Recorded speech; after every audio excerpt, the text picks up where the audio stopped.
গাছ লাগালেই হয় না, গাছের যত্ন ঠিকঠাকভাবে করতে হয়, ভালো ভালো খাবার দিতে হয়, ভালোভাবে যত্ন করতে হয়, ঠিকঠাকভাবে জল দিতে হয়, সার দিতে হয়, তবে গাছে ভালো ফল পাওয়া যায়।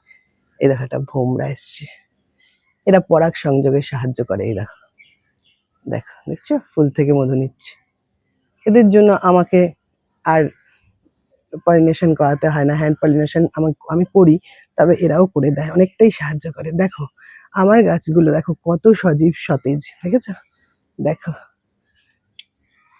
এর যা যা যত্ন আমি করি তোমাদের সাথে শেয়ার করি। এই দেখো, এই দেখো কত সুন্দর ফল হয়েছে। দেখো আরেকটা ধুন্দুল হারভেস্ট করব। এই দেখো, দেখেছো কত সুন্দর হয়েছে, কত বড়।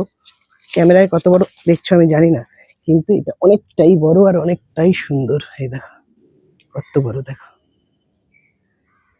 টাটা।